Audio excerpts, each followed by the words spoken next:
नमस्कार, मैं कमलेश कबीर आपका एक बार फिर स्वागत करता हूं इस नए एपिसोड में। आज के इस एपिसोड में हम एक बार फिर बात करेंगे संभल की जामा मस्जिद की। और आज इलाहाबाद हाई कोर्ट के एक फैसले से एक बार फिर संभल मस्जिद सुर्खियों में, या हम कहें कि चर्चा का विषय बन गई। इलाहाबाद हाई कोर्ट ने क्या फैसला दिया है, हम उसके बारे में बात करें उससे पहले समझ लेते हैं कि आखिर यह सुनवाई किस बात को लेकर थी। तो आपको याद होगा, इससे पहले इलाहाबाद हाई कोर्ट ने एक फैसला दिया था जिसके माननीय जज थे वो थे चंदोसी, और जामा मस्जिद के सर्वे करने के लिए एक सर्वे कमिश्नर नियुक्त किया गया था। उस सर्वे कमिश्नर के ऑब्जर्वेशन में दोनों पक्षों की एक कमेटी बनाई गई और 19 नवंबर को पहली बार जामा मस्जिद का सर्वे किया गया। फिर उसके बाद में फिर एक तारीख मुकर्रर की गई 24 नवंबर। लेकिन 24 नवंबर को जब सर्वे का दिन आया, उससे पहले ही वहां पर 30 से 40 हजार लोगों की भीड़ इकट्ठा हो गई। और फिर उसमें क्या हुआ, उसके विजुअल्स आपने देखे होंगे। और उस वक्त एक बहस, और जिसको हम कहें कि राजनीति का बड़ा मुद्दा बन गया था, और उसका केंद्र था संभल। अब संभल की जब हम बात करते हैं तो संभल का यह विवाद जो सदियों पुराना है, वैसे क्योंकि पुराणों और ग्रंथों में साफ तौर से लिखा हुआ है कि भगवान का 10वां अवतार जो कल्कि अवतार होगा, उसमें भगवान जो है वो संभल की धरती पर अपना अवतार लेंगे। और वहां पर ये पुराना जो मंदिर था वो मंदिर था हरिहर मंदिर। लेकिन जैसे कि आप सबको पता है कि इस देश में हर बार जो है वो मंदिर तोड़े गए, और जब भी मंदिर तोड़े गए आपने देखा होगा, एक जिसको कहें कि धार्मिक मुद्दे के बजाय अगर हम इसमें ऐतिहासिक तथ्यों को खंगालने की कोशिश करते हैं तो एक बड़ी इंटरेस्टिंग चीज जो देखने को मिलती है कि जब हम ये कहते हैं कि बाबर, औरंगजेब या कोई भी भारत के बाहर से जिन्होंने आक्रमण किया, तो हम उनको मुगल आक्रांता कहते हैं। लेकिन एक समुदाय विशेष के लोग और एक वर्ग विशेष के लोग राजनीति के लिए इसका बचाव करते नजर आते हैं। क्योंकि संभल में हरिहर मंदिर यह भी उसी कहानी का हिस्सा है।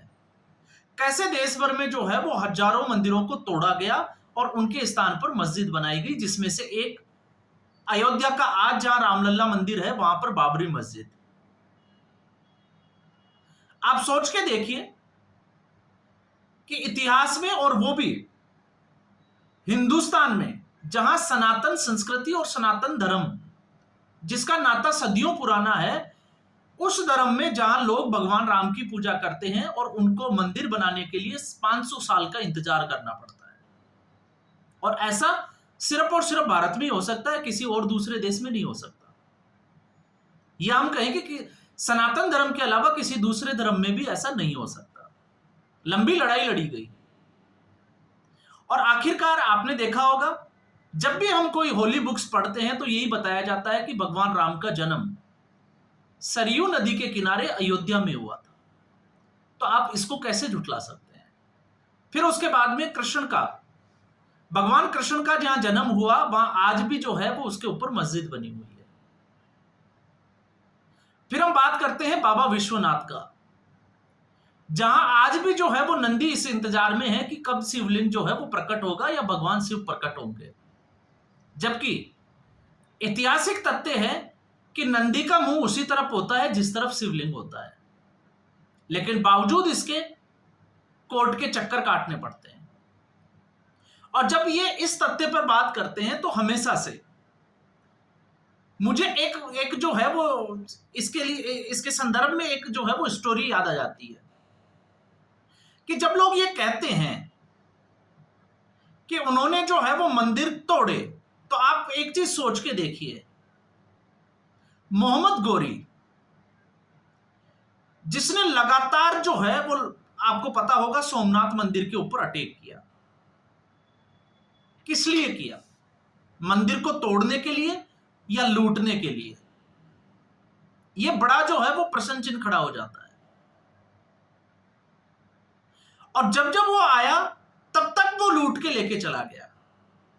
तो आखिर ये लुटेरे थे और लूटने की मंशा से आए थे, और फिर उन्होंने जो किया, चाहे वो कन्वर्जन का हिस्सा हो, और आज लोग जो ये लोग चिल्लाते हैं, तो फिल्म भी याद आ जाती है जिसका नाम है अमर, अकबर और एंथनी। और इन तीनों का बाप कौन होता है वो सबको पता है, पूरे देश जो है वो इस फिल्म की कहानी को जानता है। लेकिन फिर भी जिस तरीके से एक इसको राजनीतिक चश्मा दिखा दिया जाता है, और आजादी के बाद से ही जो है वो ये चलता आ रहा है। तो आपने वो दिन भी देखा था संभल का, जब ये विवाद गहरा गया था और पुलिस के ऊपर हमला बोल दिया गया था ईंट और पत्थरों से। और उस वक्त पाकिस्तान फैक्ट्री मेड जो है वो बुलेट्स भी चले थे, जिसमें 4 लोगों की मौत हो गई थी। और इसको जो है वो एक मुद्दा बना दिया गया था। समाजवादी पार्टी हो या कांग्रेस पार्टी, विपक्ष जो है वो इसमें कूद पड़ा था। विपक्ष की मजबूरी यह थी कि मुस्लिम इम्पीचमेंट की राजनीति जो है वो सदा से ये करते आए हैं, तुष्टीकरण की, तो उनको लुभाना था। मामला संसद तक भी पहुंचा था। और फिर उसके बाद में ये जो मामला गया वो गया सुप्रीम कोर्ट में। तो सुप्रीम कोर्ट ने निर्देश दिया, इलाहाबाद हाई कोर्ट ने, उसमें सुनवाई हुई, और अब इलाहाबाद हाई कोर्ट ने फैसला दिया है कि जो सर्वे कमिश्नर की जो नियुक्ति की गई थी उस वक्त माननीय न्यायाधीश चंदोसी के द्वारा, वो जायज थी, वो सही थी, वो गलत नहीं थी। जिसको लेकर विरोध किया गया था, इंतजामिया कमेटी सुप्रीम कोर्ट के दरवाजे तक चली गई थी। तो इस फैसले के मायने क्या है? तो इस फैसले के मायने यह है कि अब जो है वो ऐसा ही सर्वे, कुछ दिनों पहले जब सर्वे पर रोक लगी थी तो एक माहौल बनाया गया था कि इसमें मुस्लिम पक्ष की जीत हुई है। तो फिर आज का जो फैसला है उसमें कौन से पक्ष की जीत हुई है? और मुझे लगता है कि हमें जीत हार के बजाय जो है वो तथ्यों पर जाना चाहिए, साक्ष्यों पर जाना चाहिए। और क्यों जाना चाहिए? क्योंकि 1958 से ये मॉन्यूमेंट एएसआई के अंडर में जो है वो था, लेकिन आज इसको जो है वो दूसरे चश्मे से देखा जाता है, प्लेसेज ऑफ वर्शिप एक्ट के। तो प्लेसेज ऑफ वर्शिप एक्ट जो है वो 1991 में, तो ये भी जो है वो इसका लगातार बचाव करता आता है। लेकिन जो एएसआई का प्रोटेक्टेड मॉन्यूमेंट है, तो उसमें एएसआई सर्वे नहीं कर सकती। ये आजाद इतिहास में ऐसे कुछ जो है वो आपको दृश्य देखने को मिले हैं, हो सकता है आगे भी देखने को मिले, जहां पर एएसआई का मॉन्यूमेंट है, एएसआई से प्रोटेक्टेड है, आप एएसआई जो है वो उसमें घुस नहीं सकती।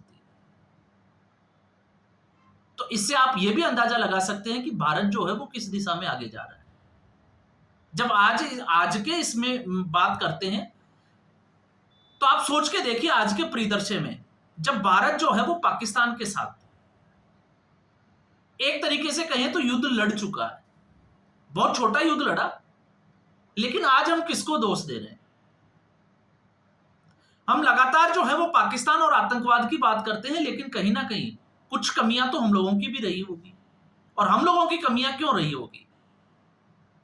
एक, आजादी के बाद में हम उन लोगों को बचाते नजर आए जो कि कदम नहीं उठाना चाहिए था। जहां धर्म के आधार पर 1940 में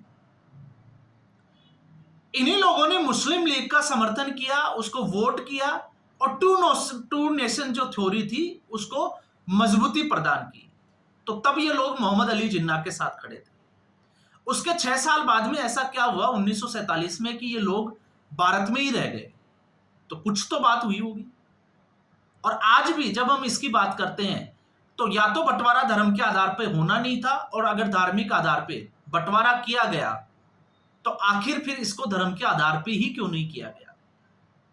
तो एक वो स्थिति थी। दूसरी, जब हम इसकी बात करते हैं कि भारत और पाकिस्तान के युद्ध की, तो इस पे हम जो है वो एक नए वीडियो में नई चर्चा कर सकते हैं। लेकिन आपने देखा एक के बाद एक, पाकिस्तान को तो कुछ ज्यादा करने की जरूरत ही नहीं पड़ी, क्योंकि भारत में ही ऐसे जासूस बैठे हैं जिनको रातों रात सोशल मीडिया इन्फ्लुएंसर बनना है और रातों रात जो है वो करोड़पति बनना है।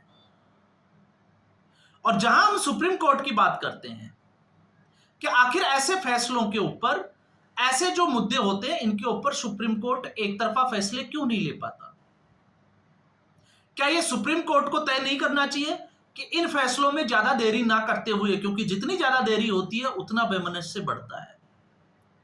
तो आखिर ऐसे मुद्दों के ऊपर जो लोग टिप्पणी करते हैं उनके ऊपर सुप्रीम कोर्ट सख्त संज्ञान क्यों नहीं लेता? कई मुद्दों पर तो आपने देखा होगा कि सुप्रीम कोर्ट जो है वो बिना किसी के स्वतः संज्ञान ले लेता है, लेकिन कुछ ऐसे मुद्दे भी होते हैं जिसमें सुप्रीम कोर्ट हिचकिचाता है। या तो उनको टालने की कोशिश की जाती है या फिर इस तरीके के विवादित फैसले देता है।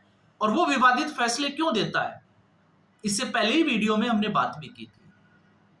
तो अब बात यह खड़ी हो जाती है कि सुप्रीम कोर्ट ने फैसला दिया है, सुप्रीम कोर्ट ने निर्देश दिया इलाहाबाद हाई कोर्ट का, और इलाहाबाद हाई कोर्ट ने जो फैसला दिया है, तो क्या सुप्रीम कोर्ट जब इंतजामिया कमेटी या संभल की जो जामा मस्जिद की जो कमेटी है, क्या अब वो इस फैसले को चुनौती देने के लिए वापस से सुप्रीम कोर्ट नहीं जाएगी? और अगर वापस से सुप्रीम कोर्ट जाती है तो क्या मुस्लिम पक्ष की सुनवाई सुप्रीम कोर्ट करेगा?